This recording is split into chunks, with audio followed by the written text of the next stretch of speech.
ఇప్పించగలుగుతా. So మీరు నన్ను contact అవ్వండి, ఫ్రీ కోచింగ్ అయితే ఇప్పిస్తా హైదరాబాద్లో. మీకు మీరు హాస్టల్ ఫీజు మాత్రం చూసుకోవాల్సి ఉంటుంది. ఒక మంత్కి 5000 రూపీస్ అవుతుంది సార్.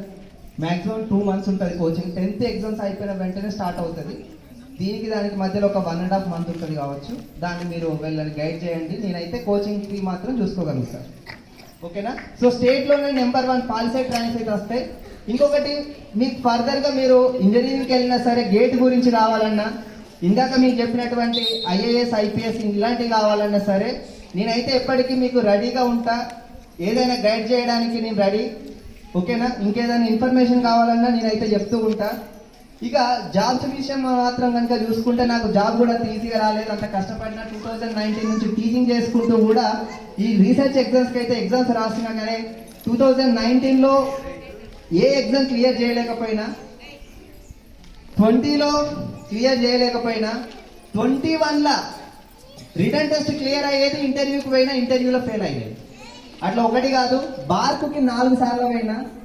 బాబా అటామిక్ రీసెర్చ్ సెంటర్ అనేది ఇండియాలోనే టఫెస్ట్ ఇంటర్వ్యూ ఏంటి సార్ అంటే బార్క్ ఇంటర్వ్యూ. దాన్ని ఫేస్ చేసిన 4 times. తర్వాత DRDO scientist interview return clear చేసిన తర్వాత ఇంటర్వ్యూకి పోయినా ఫైనల్లో మిస్ అయింది. బార్క్ 4 సార్లు మిస్ అయింది, DRDO ఒకసారి మిస్ అయింది. UPSC చాలా మంది డ్రీమ్ ఉంటుంది. UPSC IAS కూడా ప్రిలిమ్స్ క్లియర్ చేసిన, మెయిన్స్ క్లియర్ చేసిన, ఇంటర్వ్యూకి పోయినా, ఇంటర్వ్యూ అంతా అయిపోయినాక టోటల్ నాకు వచ్చినటువంటి మార్క్స్ 500 అవుట్ ఆఫ్ 1300కి. కట్ ఆఫ్ ఏమో 550. 50 మార్కులతో IAS కూడా మిస్ అయింది. సరే ఇన్ని బాధలు పడుకుంటే మరి జాబ్ ఎప్పుడు వచ్చిందనంటే 2023లో జనవరిలో వచ్చింది ఫస్ట్ జాబు గేట్తోని. నాకు గేట్లో ఆల్ ఇండియా ర్యాంకు 924 2022 గేట్లో వచ్చింది. ఆ గేట్లో 924 ర్యాంకుతోని చూడండి, నేను 2017లో బీటెక్ అయిపోయింది, 2019లో ఎంటెక్ అయిపోయింది. నాకు వచ్చినటువంటి ఫస్ట్ జాబ్ ఏమో 2023. అంటే నేను సీరియస్గా చెప్పాలంటే 2017లో గేట్ ప్రిపేర్ అయితే 2023లో ఫస్ట్ అపాయింట్మెంట్ ఆర్డర్ సార్. 2015లో ప్రిపరేషన్ స్టార్ట్ చేస్తే 2023లో ఫస్ట్ అపాయింట్మెంట్ ఆర్డర్. అంటే 8 years పట్టింది. ఈ 8 yearsలో ఖాళీగా లేను. బీటెక్ చేసినా, ఎంటెక్ చేసినా, టీచింగ్ చేస్తున్నా.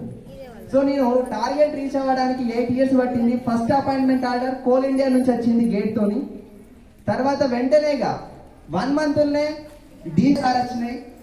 ఇక చాలా ఎంక్వైరీ చేసినాక అన్నిట్లలో బెస్ట్ ఏంటిది ఉందంటే అప్పటి వరకు NTPC national thermal power corporation, ఇప్పుడు మనకు ఎట్లనైతే జెన్కో ట్రాన్స్కో అని అంటారో మన స్టేట్లో, అది NTPC ఉంది సార్, మన రామగుండంలో ఉంది. సో ఫస్ట్ నాకు వచ్చింది అది. అందులో జాయిన్ అయిపోయినా. అందులో జాయిన్ అయినా సరే నేను ఆల్రెడీ చెప్పిన నా డ్రీమ్ అంటే సైంటిస్టు. జాయిన్ అయినా, అటు జాబ్ చేసుకుంటున్నా, ప్రతి సండే ఇటు క్లాసెస్ చెప్పుకుంటున్నా. ఈ టీచింగ్ కూడా వదలలేదు సార్, ఎందుకంటే వాళ్ళు వదులుతలేరు నన్ను. సో ఇప్పుడు అటు జాబ్ చేసుకుంటూ ఇటు టీచింగ్ చేసుకుంటూ మళ్ళీ నా డ్రీమ్ ఏంటి సార్, సైంటిస్ట్ అవ్వాలి. సో దానికి ట్రై చేసిన. జాబ్ చేసుకుంటుంటేనే నాకు ఇంటర్వ్యూ వస్తే మళ్ళీ ఇంటర్వ్యూకి పోయినా, అటెండ్ అయినా. ఈసారి ఎక్స్పెక్టేషన్స్ లేవు, వస్తారా అని పోతే పోని అన్నట్టే ఉంది. ఎందుకంటే అప్పటిదాకా ఒక జాబ్ అన్న కావాలని ఉండే.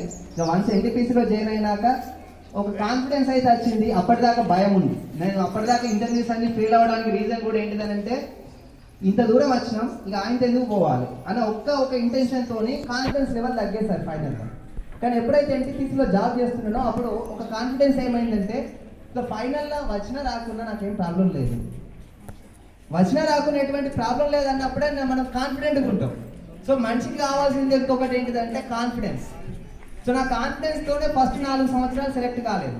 సో ఇప్పుడు ఎప్పుడైతే నేను చాలా కాన్ఫిడెంట్గా ఇంటర్వ్యూలో మాట్లాడానో, గతం నాకు 2024లో జూలై 18 డేట్ కూడా గుర్తున్నది. 18 అంటే 16 రోజు నాకు ఒక మెయిల్ వచ్చింది. మెయిల్ వస్తే చూస్తుంటే ఏంటిదా మెయిల్ అని ఇలా అంటే డౌన్లోడ్ చేయగానే గతం scientist B level 10 group A gazetted officer national technical research ఆర్గనైజేషన్లో మీకు అపాయింట్మెంట్ అని ఆ రోజు వచ్చింది. ఆ రోజు చూడాలి ఎన్ని సంవత్సరాలు మనం ఫేస్ చేసిన ప్రాబ్లమ్స్ అన్నీ ఆ ఒక్క అపాయింట్మెంట్ ఆర్డర్తో మొత్తం పోతాయి సార్. ఆ రోజు నా హ్యాపీనెస్ చూడాలి. నిజం చెప్పాలంటే ఒక డ్యాన్స్ చేయడమే తక్కువ అయిపోయింది. ఓకే, సో ఈ 9 సంవత్సరాలు కష్టపడితే ఆ 2024లో అపాయింట్మెంట్ ఆర్డర్ వచ్చింది. ఇప్పుడు నేను level 10 group A గెస్టెడ్ officer central government. Sir ఇది చాలా మందికి తెలియదు లెవెల్ 10 ఏంటిది, ఈ లెవెల్ 8 ఏంటిది, లెవెల్ 9 ఏంటిది అని. అంటే మన ఇండియాలో మీరు రేపు కలెక్టర్ అయినా, ఐపీఎస్ అయినా, సైంటిస్ట్ అయినా వీళ్ళందరూ లెవెల్ 10లో జాయిన్ అవుతారు. అంటే వీళ్ళందరి క్యాడర్ ఒకటే ఉంటుంది. ఇక ఇండియాలో జాయిన్ అంటే ఫ్రెషర్గా, అప్పుడే ఎక్స్పీరియన్స్ కాకుండా ఫ్రెషర్గా అప్పుడే వచ్చేటువంటి జాబ్లో టాప్ జాబ్స్ ఇవి సార్.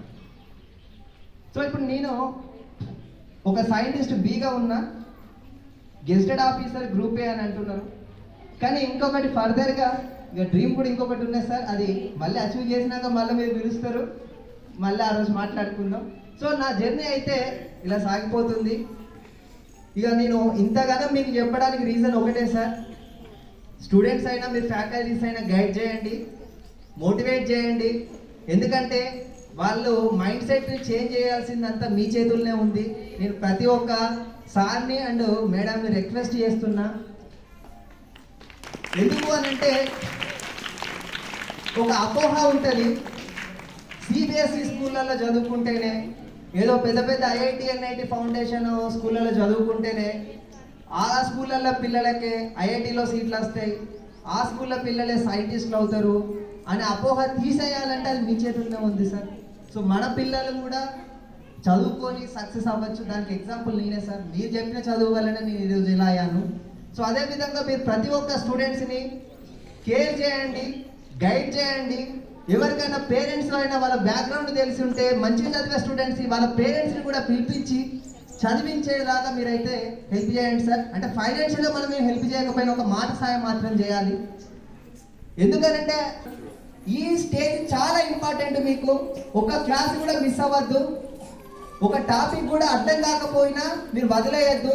మీకు ఉన్నటువంటి మ్యాథ్స్ సార్ అయినా, ఫిజిక్స్ సార్ అయినా, కెమిస్ట్రీ సార్ అయినా, బయాలజీ సార్ అయినా ఇవి చాలా ఇంపార్టెంట్.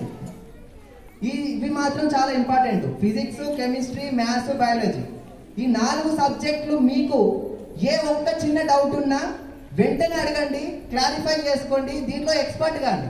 మీ ఫ్యూచర్ మారిపోతుంది. సార్ మిగతా సబ్జెక్ట్ అవసరం లేదని అంటే నేను అదే నెగ్లెక్ట్ చేసిన సార్ హిందీ.